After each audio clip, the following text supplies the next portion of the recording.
Welcome to Pixel Parenting, the podcast where we explore how to raise kids in a world full of screens using science and curiosity. Today's episode is all about what really happens in our kids' brains when they use screens and how we, as parents, can protect their development without panic or shame. We'll talk about the early wiring of the brain, the hidden power of persuasive design, and why things like dopamine, attention, and emotional regulation matter more than ever in today's digital landscape. You also learn about the 5 core healthy habits that can help your family set boundaries, create connection, and take back control from tech. So I'm thrilled to welcome Julianna Lorenzen. She's the co-founder of Healthy Screen Habits, a nonprofit helping families navigate tech use with evidence-based tools and a science-informed mindset. Alongside with a team of experts in psychology, education, and mental health, Julianna has spent the last 7 years turning research into practical strategies that actually work for real families. She's also a certified athletic trainer with over 20 years of experience in sports medicine, and she's a mom of 4. Thank you, Julianna, for being here. I'm very excited about this conversation, and you have a great background. So let's start with what inspired you to co-found Healthy Screen Habits.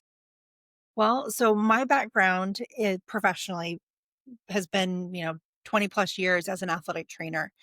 And as a medical professional in the sports medicine field, our job is to prevent injuries, provide immediate care, and then do rehabilitation of injuries. So at any given sporting event, the one that runs out on the field when a player goes down is your athletic trainer. So as that was my professional background, but then my biggest job, my most important job was my 4 kids. And as they were getting to be older and wanting a phone, looking towards social media in 2018, I was looking to see what the best practices were. Because when it comes to preventing injuries as an athletic trainer, you've got to know what the concerns are. You've got to anticipate them. You've got to prepare for them. That's why we tape ankles. That's why we brace different things that have vulnerabilities. And so as I transferred my professional background into my life as a mom, it was, okay, so what are the potential injuries? What are the potential dangers when it comes to screen use with my kids?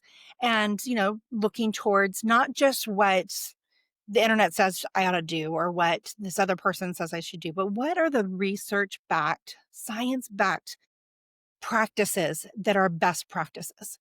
And so I started talking with some of my dearest friends and who have other skills, other professional backgrounds. And so one of them, her name is Hillary. She is an early childhood specialist and an educator. And she had her master's degree where she had studied motivation and intrinsic versus extrinsic motivation. And then my friend Jeannie, who was an educational psychologist and had a lot of great insights from that. And then my friend Amy, who is the licensed clinical social worker and worked in the schools in several different districts in the classrooms, providing support to students that were struggling with particular different lots of things. So asked them what they had found to be best practices, evidence-based, research backed. And as we really dug in as moms, trying to figure out for our 14 kids between the 4 of us, what we wanted to do and what had worked for one or what had not worked for another, we realized that even with our professional backgrounds and abilities and knowledge, it was still really hard. And so if it was that hard for us to find the information that we needed and to be able to figure out how to navigate parenting in a digital life, a digital world for our children, it must be really hard for other parents also. So we decided to take all the information that we found, the best resources, the best information, and put it somewhere where every family would have access to it. And then not tell them what to do, but basically say, here's what the science says. Here's best practices that come from that. Decide for yourself what that's going to look like in your own family and be intentional. Not that because there's not one right way to do something, but you've got to have the knowledge and then intentionally decide how that best fits within your family, what you want what you want your relationship with technology to look like in your own environment and within your own family. So that's how Healthy Screen Habits started. those are the four co-founders of A Healthy Screen Habits, myself, Hillary, Amy, and Amy. And so for the last 7.5 years, we've been just trying to use every method that we could to make it easier for parents. So, I love it. And I love the scientific approach, as you know. So, can you share why do you think understanding the brain science is so important for today's parenting? well, I nerd out over the brain science part of it because of my medical background. I want to know how the body works and I want to know why something does what it does when it comes to my mind and my body. And so I personally feel like the more you understand about how your brain works and how your body works, the better you can know how to make good choices when it comes to what you put into or take out of or expose your body to. On the other side of it is that the people who design our devices and the platforms that are on there, social media and other things, games and things that are on our devices, they hire people who are the experts on our psychology and on our physiology, and they design it to be as attractive, as addictive as possible. And so they know about our brain science and they use it against us. So if we know our brain science, then we can use it for our own benefit. So they use it to hack us to take as much of our time as they can. If we know how to hack our brain science for our benefit, then it evens out the playing field a little bit. So the more parents know and the more kids know, we can be empowered in the choices that we make. Yeah, it makes us feel more in control, right? That's how I feel about it. Absolutely. When I Yes. go to middle schools, that's actually the way that I frame it for them. I'll ask them, do you feel like you're the boss of your phone or do you feel like the phone is the boss of you? And it's interesting how often they're really transparent and really honest with me. They're like, you know what? I really feel like it's the boss of me. And I'll ask them if I could teach you 5 things will help you take back control of your time and your attention. Do you want to know what they are? And they do, and it's, like, so exciting to be able to share that with them and give them the tools to take back control through knowing their brain science. Yes, that's the key, right? So what do we know about how early screen use affects brain development? Can you Okay, talk about that? so, like I said, this is the part that I love. Um, the brain when a child is born, they have about 100 billion nerve cells. And guess what? Us as adults, we have about 100 billion brain cells. What's different between the child brain and the adult brain is how many connections each of those brain cells, or it's called a neuron, how many connections they make. So when a newborn baby, there's only about 17% of those neurons, those brain cells are connected. They have the potential for each brain cell to make about 10,000 connections with other brain cells within the brain. So that's about, I had to do the math on it, it's about 1 quadrillion connections that our brain has the ability to make. And when early childhood through adolescence is when those connections are being made. And when they're initially being made, and then when it's being pruned according to use, it's eh, when you get into it's just fascinating seeing how it works and how important the way that those brain cells connect together is determined by two things. One is genetics and the other is by experience. And so some things are going to happen no matter what. You know, once again, something that I'll talk about with my middle school presentations. Tell the kids that, if you take a baby that's born in Sweden and a baby who's born in the United States, when they're born, they have genetically the ability to develop language. And so that genetic predisposition controls some of those connections that are made in the brain as that child is developing. But the other part that determines how those connections are made between those neurons, how the brain develops, is based upon experiences. And so the child in Sweden experiences certain sounds as they're being spoken to. They have certain parts of the brain that fire and wire together with other parts of the brain.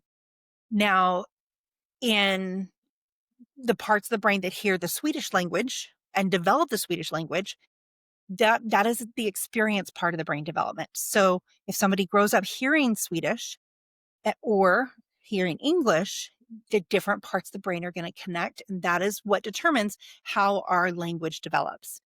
And when you hear about a child being able to develop multiple languages younger on, it's because there's still so much of the connecting happening, so many opportunities for wiring and firing together.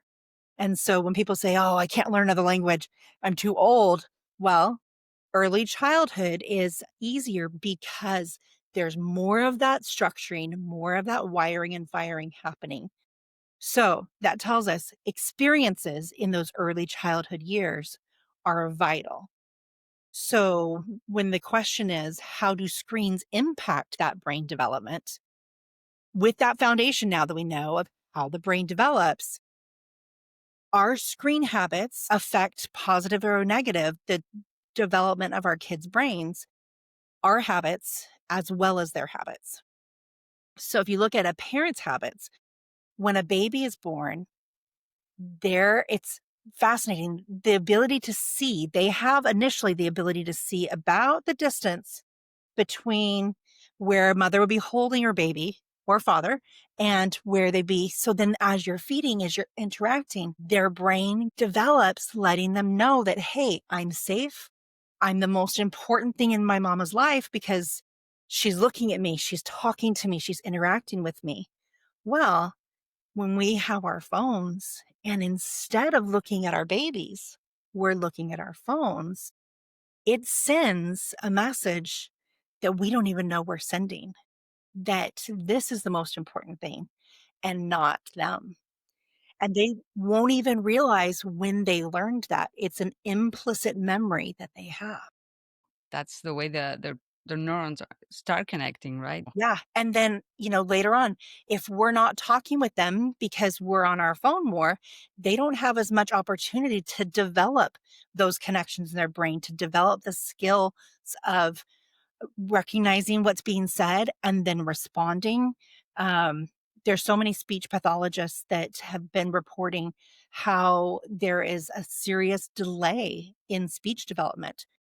And it's, secondary to us not having, if you're not exposed to as many words in a day, you're not going to develop that same parts of your brain that have the information. And then on the other side of it, as far as our kids' use of it, then it's blocking the time spent. Every minute that's spent on a screen is a minute not spent doing something else that develops another part of their brain. So there's two different sides to how screens can impact the development of the early childhood brain and why it's so important to be aware and be intentional.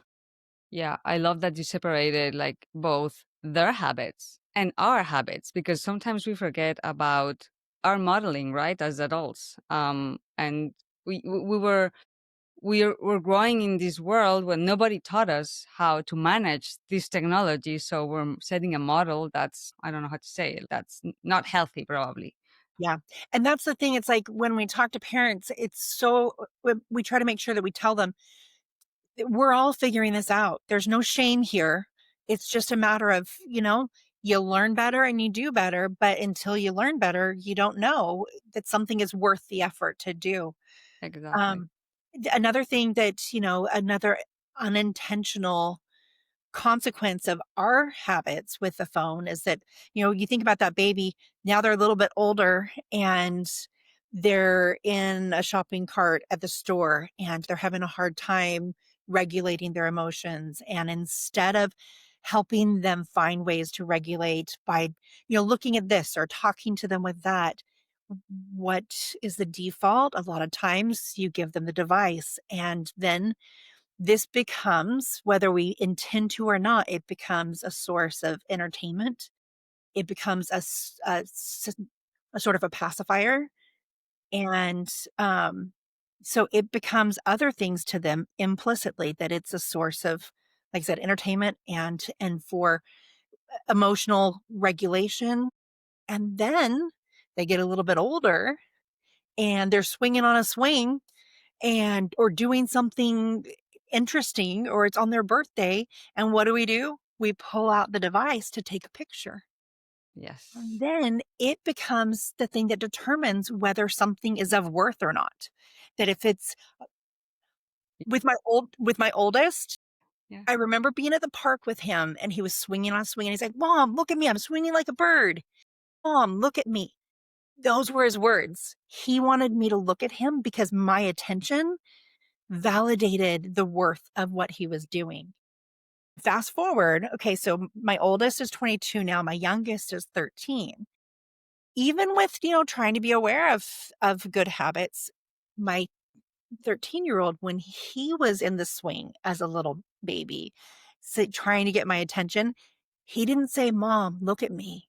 He said, "Mom, take a picture." Wow. Never thought about that. Wow. Right? That's a yeah. Yeah. And that was because unintentionally, I would always, "Oh, that's so cute. Let me take a picture." And so I was sending that implicit message, creating that in his brain that it was only of worth if I took a picture of it. So this then defines their worth. So then they get a little bit older and we send them to school, or we said, "Oh, you're going to your friend's house. Oh, you're going somewhere. Take this with you so you'll be safe." So then we're sending that message that this is what keeps them safe. So it's now the most important thing in the room: a pacifier, comfort, entertainment, safety, measure, whether something is worth anything. And then we give them this, they get social media, or maybe they don't even have social media, but like unkind text, Mm. unkind messages on here. Or if they do have social media, everything that happens drama wise in middle school. It used to be that middle school was when parents would typically give us a cell phone. Hmm. It's gotten younger because of our concerns for their safety or whatever, or peer pressure. But we give them this. And then guess what is the source of the biggest angst, the biggest anxiety, the most threat to who they are and who they want to be, and something telling them who they should be? The same thing that we have unintentionally told them is all of those things. And they don't even realize, because all of these memories are implicit memories. They're stored somewhere where they don't necessarily remember when they learned that, when that became their internal belief, because it's happened from our unintended Yeah. screen habits. I really believe that that's one of the reasons that we have such an explosion of mental health struggles in our kids, and it is as young as middle school and early or late elementary school that we've got statistics going up like crazy on depression, anxiety, suicide ideation, suicide Hmm. attempts. Yep. And Yeah. it all comes from the just the negative impact of smartphones too soon, social media too soon. Our brains can't handle it. It was not designed for kids. It was not designed for kids. And actually related to that, so can you explain like how is it designed so that it is so addictive and the dopamine role of all of it? Like what's the science behind that design? Okay. So there's two kind of tag words that are in digital wellness spaces. One is called persuasive design and another is called attention economy. So persuasive design is the word that describes the specific way that apps, that social media platforms are designed, and video games, anything that they want to keep our eyeballs on for longer, they're designed specifically to hack the dopamine system of our brain. And lately, they have also moved on to not just the dopamine system, but to also the oxytocin system of the brain, hacked it to make us spend as much time as possible, because that other phrase, attention economy, the more time we spend, the more money they make, because advertisers and other things, they get money for eyeballs on the screen. So when we're using it, we are not the customer, we're the product.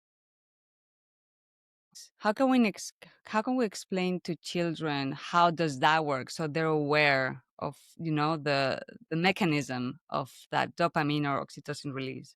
So one of the ways that I use to explain to kids is that I use the example of anytime you're looking forward to something, anytime there's something that you enjoy, your brain will release something in the nucleus accumbens, the part of your brain that controls your attention and desire and pleasure. Every time you do something that you like, it releases something. And there's a normal level of dopamine that is supposed to be released. And if you look at things that are pleasurable, so eating a piece of chocolate cake, right? Hmm. You're anticipating it, you're looking forward to it. And the dopamine actually gets released in that anticipatory stage. So it's not a pleasure thing, it is the anticipation of the pleasure. So we learn more about dopamine. It's a lot of times people think, "Oh, well, I do something I like and then it releases dopamine." No, there's the anticipation of it, and then that rewards you to and encourages you to loop back and do it again. And so, I use the idea of unboxing a birthday gift because every kid knows the anticipation. And so, I show them this little graph about how as you're anticipating it, the dopamine's released, and then there's a climax. As you open the gift, you see what it is, and then it naturally goes back down. And it's just this normal part of the way your body works. Now, you take persuasive design and put that into it. And one of the techniques of persuasive design is to hack that dopamine delivery. And so then I tell them, okay, so that's how it works with opening a birthday present. Now, when you think about how YouTube has all of these unboxing videos, why do people sit and watch video after video of somebody else opening up a box? All under this. Well, it is a hacking of that dopamine delivery because so you're about to open it, they open it, you see what's in it. Well, YouTube uses a persuasive design technique of autoplay. So before you have a chance to, you know, it finishes, what happens? It plays another video. And then, so right here, you open it and then you go back up and then another one shows and then you go up. And so it's hijacking that system and delivering abnormally overloaded levels of dopamine, which then eventually leaves you feeling a lot worse than when you started. Because then you crash, right? Exactly. Mm. And what it does is it makes it so that the normal dopamine delivery is not as interesting. It's not as engaging because your body wants a sense of homeostasis, right? And so if it gets used to elevated levels of dopamine delivery, then the normal stuff is no longer enough to make you want to come back to it. And so that's why when we spend too much time on these things that give us an overload of dopamine, it, it's harder to think, oh, I want to go read a book. Oh, I want to go, you know, lay on the grass and look at the clouds go by. And it makes it harder to tolerate boredom because you're so used to having those higher levels. And so that's kind of the dopamine side of things. And so there's different techniques. So autoplay is one of them. The scrolling, there's an infinite Like, scroll. There's mhm. never a stopping cue. In normal life, there's a stopping cue, whether it's in a chapter in a book, whether it's the last chip in the bag, whether it's the bottom of the ice cream bowl, Yes. the cake being The gone. last candy. Yes. Yes, there's normal stopping cues in the way our bodies were designed to work. But they're hacking that and making it so it removes stopping cues. There's an infinite scroll. And, something else that they do is they have and this is just fascinating but horrifying at the same time. Um, Proof has come out that Facebook, Instagram, they specifically they can tell through their computer programs, their algorithms that control what gets shown to somebody, they can see when somebody deletes a selfie, when like a 13 to 15-year-old girl deletes a selfie. And then they were telling in these internal documents, they were telling advertisers of beauty products that then they can serve up their beauty product to this adolescent young child, an adolescent tween or teen, that, hey, we identify their vulnerability. And this is a perfect time to market your beauty product to this girl who doesn't think she's pretty enough because she just deleted the selfie. And that Wow. indicates to us that this is a prime time that you can, yeah. Didn't know that. And then also you, they, because they can identify what makes us linger on a video, what makes us stop and look, even if it's just a half second longer. Wall Street Journal did a study, and there's a number of other ones that have too. The Center for Stopping Hate. Anyway, there was a few different ones, but basically the outcome of these has been that the algorithms are designed to take whatever our greatest vulnerability is and then eventually make it so that they're feeding us mostly that content. The Wall Street Journal ones, they made 100 different bots, like different computer driven accounts. Each gave each one certain special interests. 2 words were given to each one of what they would hover over a little bit longer. And one of them was like forestry, one was all sorts like cars. Another one, it was designed to hover just a little bit longer over sadness and depression. And what they found is that the powerful algorithm of TikTok within 36 minutes. If you know how TikTok works, you've got your normal feed, but then there's also where you can see things that your friends post, but there's a for you page, and 93.5% of the For You page within 36 minutes was all about sadness and depression. Because that's what the algorithm identified would make you look at it longer. So if you have a child who's already vulnerable, if you have an adult who's already feeling vulnerable, but especially a child whose brain is developing, or developing an idea of who they are, of what their worth is, what their role is in the world. And if you know the stages of child development, that ages from 13 to 15, that time is when they are developing their identity. And if you've got this powerful algorithm of whatever platform they're on, they all do it, some better than others, but it is capitalizing on their vulnerabilities. It also capitalizes on, like, so maybe they're not depressed, but maybe they're looking at things in the news. And the things that, there's a saying that we like called what enrages engages. So you're going to be shown things that are more extreme, whether it be things in the news, Mm. things that are traumatic, things that are happening that are disturbing. When it comes to content that is inappropriate, like, it's amazing how many boys get addicted to pornography because it starts on Instagram. And then it feeds them more content that is what engages. You look at it a little bit longer, it's going to feed you more of that, and it's going to reinforce that vulnerability and capitalize on it.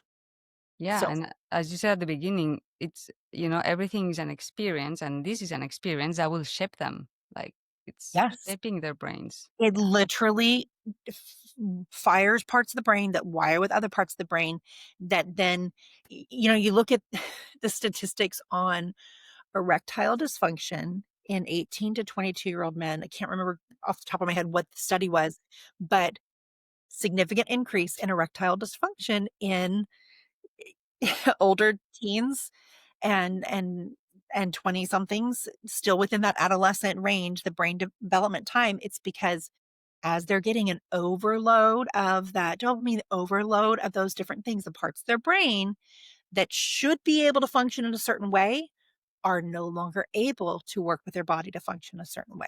Yeah, then reality happens, right? Like, Yeah. yeah, yeah, Well, and being able to not really sometimes it becomes hard to separate between what should happen in reality and what exactly. they're told Yeah. is supposed to be the way that things are happening in intimate relationships. It's creating a really warped sense of what an intimate relationship is a healthy what it Hmm. means to have a healthy intimate relationship. Yeah. So Yep. Definitely shaping the brains. Let's move on to the healthy screen habits. so what do we do about it? How do Yes, this is happening. So, what are the five core habits that you would recommend to parents? because that's the thing. It's like we're up against all this. What do we do about it? Is it just are we out of luck? Are we just at the mercy of them? And the answer is no. There are things you can do. We've spent the last 7 years as an organization trying to make it easier and easier for parents because we know how hard it is. We started out with we created our family technology plan that walks the family through. It's just a one-page document that there's 7 steps and it's free on our website to download. Um, Helps you figure out what you want technology use to look like in your family and what decisions go into. So that way, as a family, you can all decide together. You can write in here, and then it's a unity building thing because then it's not just, okay, here's the rules, here's what you have to do. So that way, we don't end up with brains that are with ultimate brain rot. Um, but sometimes even that was too overwhelming. It's So then we just developed the 5 core healthy screen habits. This is also free on our website in English and Spanish. And the 5 core habits, we looked at what the dangers are. We looked at what we were trying to prevent. We looked at what we were trying to handle when it comes up. Like I said, preventing injuries, immediate care of injuries, rehabilitation of injuries. If we can make it 5 things, what will take care of most of the concerns? And so this is what we came up with. Number 1 is give your phone a bedtime. Number 2 is every time you pick up your phone, ask yourself 2 questions. 1, what's my purpose? And 2, how long should it take? And then that way you can plan in advance how to fight back against all of that persuasive design. Number 3 is remember the grandma rule because, if you wouldn't want your grandma to see it or hear it or know you said it, don't send it, don't text it, don't say it. That takes care of a whole lot of stuff. Or don't look at it if you wouldn't want grandma to know you looked at it. Habit number 4 is whenever you're doing something that you need to focus on, basically put your phones away or on silent when you're with other people or when you are doing important things. Hmm. And then number 5 is no phones in the bedroom or bathroom. And that's the brief, that's just the rundown of what they are. Um, And yeah, I love it. And those are applicable for adults too, right? Like for Absolutely. everybody. And Absolutely. they're really hard, really hard. So, in your experience, which one is the hardest habit and why? For myself or for parents? Both? Yeah. Why not? So, it's interesting when I go to middle schools and I'm talking with the kids, I'll ask them, I'm like, because remember I said that, if you could take back control, if I gave you 5 things you could do, would you do them? And so then I'll show them this. I'm like, pick one to try this week. Which one do you think would have the biggest impact? And it's interesting seeing how it's different for different kids. Pretty universally, kids will typically say the grandma rule and they'll say, give your phone a bedtime. Interesting. And I was surprised when it was give your phone a bedtime because myself personally, I feel like the most important ones as a parent and for myself are number 2 and number 5. That every time I pick up my phone, ask myself, what's my purpose and how long should it take? And sometimes I personally will then, when I say, okay, I'm checking emails and it should take me, I'm going to give myself 5 minutes. A lot of times I'll actually say, hey, Siri, set a timer for 5 minutes. Because that way it's a way that I can set an intention and set a way to be accountable to myself. Um, for parenting, the most effective, the biggest bang for your buck is number 5, that no phones in the bedrooms or bathrooms. Hmm. Because Yes. if you do that one thing, if you have that one hill that you're going to die on, and it's a hard hill, the kids never say that one because that's the one they don't want their parents to do. That's the one that they don't want to do because they're so used to having it with them and being their presence. And they can't imagine a life without it in their bedroom, without it in their bathroom. How am I going to what am I going to do? I'll sit there bored. Yes. So that's the hardest one, but it also protects against the most potential dangers because we have something called the 5 S's. On our website, you can see the little visual that has it, but one is it helps eliminate social isolation. If the kid doesn't have a screen in their bedroom, they're going to spend more time outside of their bedroom. So there'll be more family interaction. There'll be more togetherness. Um, there's less likely that they'll get into sketchy content. And it's less likely that sexual predators will have access to them.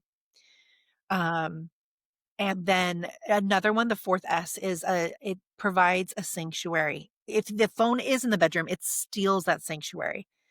This right now, it also, like all the things we talked about, that it can provide a false sense of, it controls so much of what they think about themselves and what other people think about them. If the phone is not in their bedroom, that can be a place where all the drama stays outside. Makes It sense. can be the one place. When we were growing up, when we went home, we left all the drama behind. Wherever their phone is, the drama comes with that. So if it is not in their room, that can be a place of sanctuary. It can be a place of refuge. Yep. And our kids need that. And also, like checking grades this time of year. What are my grades going to be? They check grades on the phone. So once again, if homework, if your room is not the place where you do homework, if it's not where you check your grades, it's not where you check social media, all of those stressors do not come into your Yeah. sanctuary. You stay outside. Yeah. Yep. And, they're not going to necessarily see what a benefit that is. But as an adult looking at it from a higher perspective of what all we see in their life, it's worth the battle. And Hmm. it will be a battle at first if that hasn't been something that has been part of your family phone policies. But if you do start that when the kids are young, then it just becomes that's just what we do. There's no screens in the bedrooms. If you are trying to, okay, I know better now. I know it's worth it, but how do I dial that back? How Hmm. do I Yep. That's where it comes down to making sure they understand the why behind it. They may not agree with it, but if you help them understand those reasons that I just shared, if you talk with them, have open conversation to where you are showing them the respect to not be just like, because I said so. Giving them the why makes a big difference in maintaining your relationship. And, but even if they say, I don't want to do that, Yeah. I don't care about the why, but but at least you've given them that foundation. We finally put the why in this book because we wanted to make sure, like I said, we're all about making things easier for parents. And so we're like, totally. okay, what can we give parents that way it can teach them the why where somebody else is telling them. And then at the end of each chapter, there's like some thought questions to, process, to consolidate what it's been teaching. And then it creates a way to be able to talk about it. And our kids today are so smart. They're like, okay, what are your sources? There's 3.5 pages of peer reviewed, scientific backed reasons. I've had parents that have said, bring me peer reviewed, scientific backed research that says that it is good for you to have your phone in your room. And then we can continue the conversation. But for right now, I've got 3.5 pages of research that tells me that my job to protect and take care of you and love you, this is why I have to say this is what we're going to do in our house from now on. Yep, I love it. So hopefully this will make it easier for parents to be able to help them learn the why and eventually get to where, even if they won't admit it, they know it's good for them. Yeah, and I have a question regarding this because we're talking about the house, the household, my house, but then there are the grandparents and the caretakers. What's your experience with that, and how do you have them buy in all these, or is it important to have them buy in, or is? You know, every family, there's a different dynamic. Some Mhm. families spend a lot of time with grandparents, some don't spend very much. Some have grandparents that are more permissive.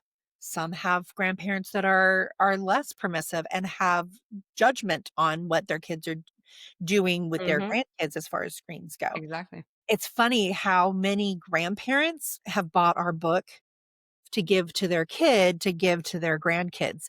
It's been really interesting watching that. Okay. Um, but as far as like what role grandparents play in this, the more grandparents understand the same things that we want kids to understand and parents understand, the more they know the why behind things too. So if you have a grandparent that's, you is watching your kids and they're on screens the entire time they're there with them, talk with them about the brain science and about how much you want them to be able to have opportunities to develop a relationship with their grandparents. Have them like, let them know that you know things, mom, you know things, dad, that my kid has never had a chance to learn. Will you share that with them? Help them understand that their knowledge, their time with the kids, with their grandkids, Mhm. can affect that brain development through opening up opportunities for experience or through blocking experience by just putting them in front of whatever tablet or screen or Yep. yeah. Yep. Thank you. That's a nice way to think about it. I agree. So already mentioned about, it's never too late. So what would you tell parents who feel like it's too late, or I'm already in all these bad habits? My screens are in the bedrooms, in the bathroom. So how do you change habits? Well, number one is being willing to accept the hard.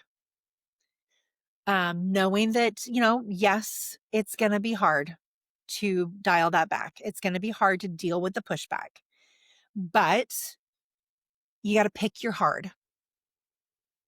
Do you want to have to deal with the self worth struggles? Do you want to have to deal with a child who is suicidal? Do you want to deal with all of those things that are so hard?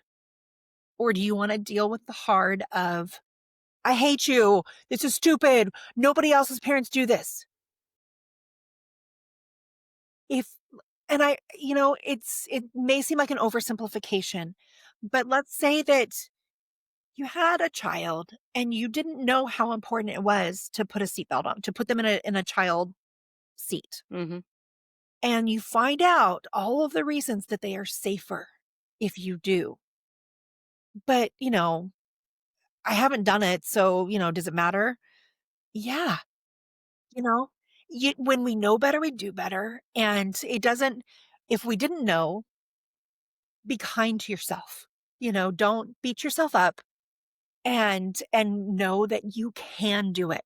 You can talk with your child. You can help them understand how their brain works. You can help them understand persuasive design and about attention economy. And you can help them understand how they can develop the 5 core healthy screen habits and how it literally will help them to take back control of their lives. And as a parent, it allows me to keep my kids safe and help them thrive.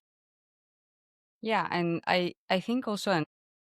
let me know if I'm wrong. Like the fact if I'm doing something wrong because as a parent I didn't know, just putting that out there with my kids, like I didn't know this was wrong, bad for you, and now I want to make it right. So this is how the new habits are going to go because it's healthier for you, and this is why. Then we're gonna change together. I was not doing it right. So like as a parent, accepting that, I think is that something? Absolutely. I think that kids always appreciate when we acknowledge our mistakes, when we don't try to be this know it all or don't try to pretend that we know it all, when we are really authentic with them and just say, I didn't know better, but now that I do, that's why I know this is what's going to be best for you. And, but yeah, Yeah, definitely owning it, owning it. Yes. and recognizing that this is going to be hard, recognizing that I it's an adjustment for all of us, but it'll be worth it'll be worth the hard. Yes, let's hope so. So, what gives you hope when it comes to raising kids in today's world? Because we've talked about we've talked a lot about the horrible things, but I'm sure there is hope. There absolutely is. You know, it's so exciting to be able to go and talk to these middle school kids and elementary school kids when we go and do presentations, to be able to hear them recognize. And, I love it when there's an audible gasp when I explain, persuasive design, and I explain attention economy and how they are not the customer, they are the product. That realization, and they're like, and, like I was telling you about when they pick which habit they're gonna start with. And watching them talk to each other about how that will make a difference. Yeah, if I like give my phone a bedtime, I'm more likely to like actually go out and spend time with my siblings and talk to my parents. I'm more likely to get better sleep.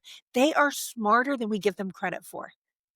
And, when we give them the information, help them understand how their brain works, how they can choose to develop these habits. You're fighting against people hacking your time and attention, your physiology and your biology, but we can hack it right back and we can take back control and we can keep our kids safe and we can help them thrive. Thank you. That's a great ending for this episode. But before we leave, can you let people know, and I'll add it to the show notes, where listeners can find your work and tools of healthy screen habits? Yes. And I'm so grateful for this opportunity because we are 100% volunteer and we pour our heart and soul into this. So the more people who can find the hard work we have put into things, the better. So our website is healthyscreenhabits.org. And on the website, you have access to a whole bunch of stuff. There's tons of information that gives you, the awareness building. And then there's a ton of tools. And then there's information that allows you to be able to take action. So in the tools section, some of the things I've shown you, the 5 core habits and the family technology plan, free downloads in English and in Spanish. We also have social emotionals resources too. This is one of my favorites. What to do when you're feeling meh. A lot of times our kids, when they're feeling vulnerable, they don't know what to do instead. So that's something you can print off. And one side gives you ideas on what you can do to fill your heart because the phone is going to, you'll end up with an overload of dopamine. You'll feel physically worse. Anyway, so that's one of my favorite downloads because it shows you things you can do that will physically release other neurotransmitters, other hormones and things that will literally make you feel better. So that's the what to do when you're feeling meh or fill your heart. There's how to plan a fun summer day that walks you through how to organize, like what are some things to do other than screen time. So tons of resources on there that you can download for free. And then also there's a tab that has all 13 seasons of the Healthy Screen Habits podcast. We wanted to make it so there was a library of resources for parents, where whether you're struggling with screens and neurodiverse kids, we've got Temple Grandin on our podcast. If you're looking at brain development, there's Dr. John Hutton, who, if you know, you know. um, Problems with pornography or social media or anything screen related, there's probably an episode there. And it's organized by season, but also by topics. You can listen to them on any podcasting platform. We also have a YouTube channel that's got a lot of helpful videos that if you need help teaching your kids more about this or that, you can go and find a video about, brain science on there or about whatever you need. This is the book that we wished we had to give our kids 7 years ago. And once again, trying to make it as easy as possible. Go to Amazon.com, click on it. It'll deliver it to your house in a day or two. And we made sure it was engaging for kids, colorful. It's development. Like I said, we've got educational psychologists, licensed clinical social worker, educator, and then myself with the medical side of things. It's designed child developmentally appropriate for the tweens and teens age group. We even picked a dyslexia friendly font. And It's super easy to read. So for those who are listening, it's easy to read. It's not a heavy book. Parents also can make use of it. So it's great. yeah, Highly there's recommend a it. letter for parents on how to use it to springboard conversation. And like I said, if you need the backup of the the science, the peer reviewed studies, that's there too. Or if you're a science nerd like me, you want to go find the research back info behind it. It's all there. And like I said, we do this for you as parents and as families to make it so that life can be a little bit easier to navigate in this crazy digital age. It's hard. It Screens is are hard. harder, Mm. but you can do it. Yes. So, and I'll put everything in the show notes for everybody. So check it. So thank you so much. It was super fun and super interesting. I hope the listeners got something out of it and got motivated to change their habits. Thank you for the opportunity to share. So Thank you. Thank you for listening to Pixel Parenting. If this episode made you rethink some of your habits or gave you hope for building new ones, make sure to check out the show notes for links to Healthy Screen Habits free downloads, their podcast, and their fantastic book. And if you found the conversation helpful, share it with a friend, leave a review, or follow us so you never miss an episode. Raising kids in a digital world isn't easy, but you don't have to do it alone. Until next time, stay curious and kind.